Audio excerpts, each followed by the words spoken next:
작년 이맘때 화제가 됐던 두 편의 영화가 있습니다. 바로 리차드 링클레이터의 보이후드와 알레한드로 곤잘레스 이나리투의 버드맨입니다. 아카데미 시상식을 앞두고 어떤 영화가 주인공이 될지 수많은 예상이 오가는 가운데 치열한 접전을 벌였었죠. 결과는 버드맨이 주요 부문을 모두 가져가면서 적지 않은 사람들에게 충격을 안겼습니다. 보이후드가 설마 들러리로 전락할 거라곤 상상도 못했거든요. 반대로 압도적인 성과를 보였던 버드맨을 연출한 알레한드로 곤잘레스 이냐리투의 신작인 레버넌트가 다음 주에 개봉할 예정입니다. 언제나처럼 결론부터 말씀드리면 적어도 제게는 버드맨 못지않은 영화였습니다. 아마 다수의 관객분들이 편하게 즐기시기에는 레버넌트가 좀 더 나을 거라고 생각합니다. 알레한드로에게는 아카데미 시상식 2연패가 꿈이 아닐 것 같고, 레오나르도 디카프리오는 이번에야말로 나무주연상을 수상할 절호의 기회가 왔습니다. 만약 레버넌트로도 수상에 실패한다면 앞으로 영영 기회가 없을지도 모릅니다. 그만큼 연기가 훌륭했습니다. 간단한 줄거리는 이렇습니다.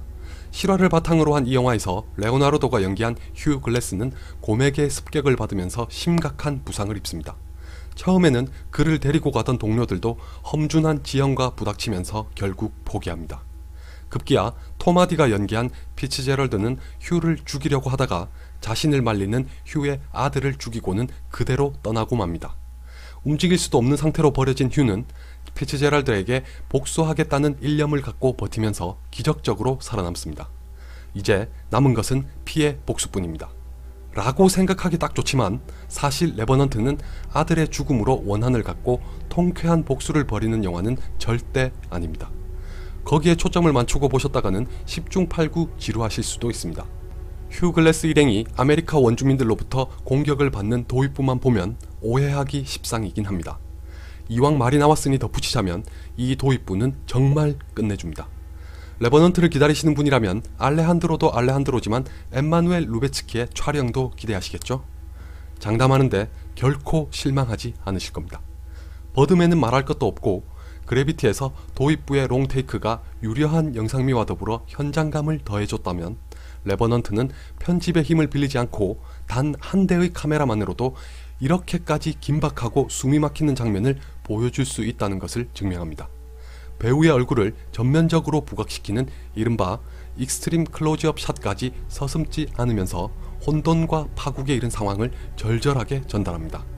이런 역동적인 장면만이 아니라 광활한 자연을 담아낸 것도 기가 막힙니다. 단지 그 풍경이 장엄해서만이 아니라 레버넌트의 주제와 직결되고 있기 때문에 더욱 아름다워 보입니다. 동시에 모든 것을 잃은 휴 글래스의 공허한 내면을 형상화시킨 것으로 볼 수도 있겠죠. 감이 단언할 수 있는데 촬영에 중점을 두시고 레버넌트를 보시면 왜 엠마누엘 루베츠키가 지금 할리우드에서 가장 각광을 받는 촬영 감독인지를 유감없이 알 수 있습니다. 인공 조명을 배제하고 자연광에만 의존해서 촬영했다는 것까지 알게 되면서 두 사람에게 존경심까지 갖게 됐습니다. 격렬한 도입부를 지나면 레버넌트는 서서히 정적인 영화로 변합니다. 다만 표면적으로 볼 때 그렇다는 것이지 홀로 야상에 벌어진 휴 글래스의 내면은 이때부터 비로소 진정한 경랑을 맞이합니다.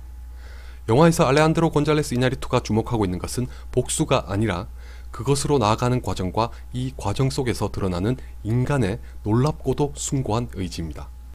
이와 더불어 피비린내 나는 사륙과 복수를 초래한 원인까지 조명하면서 인간의 역사를 되돌아보게 합니다.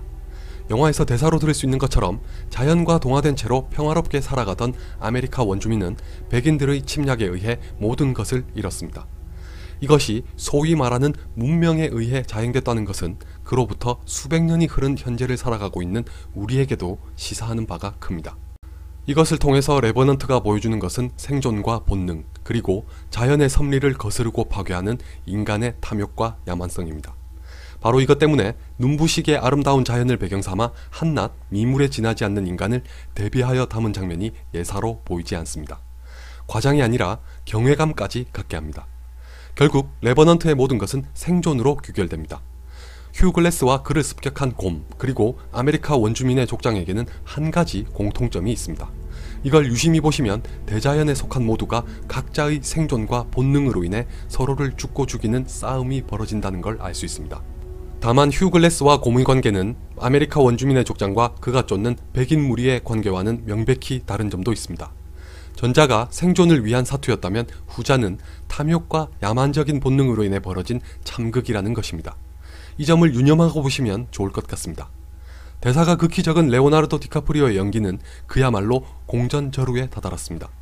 레버넌트의 상영시간 중 대다수는 복수 이전에 생존을 향한 휴 글래스의 참혹하면서도 처절한 몸부림으로 가득합니다. 이걸 보고 있는 관객에게는 그의 고통과 울분이 고스란히 전달됩니다. 곰에게 습격당하는 장면도 굉장히 리얼합니다. 여자분들이 보시기에는 조금 힘들 수도 있을 만큼 진득하게 담아내지만 싸구려 공포영화가 자극을 남발하는 것과는 차원이 다릅니다. 그 자체가 자연의 섭리 중 하나이자 서로의 생존을 위한 싸움이기에 영화 속에서 인간들끼리 죽고 죽이는 것에 비하면 차라리 처연하게 보일 지경입니다.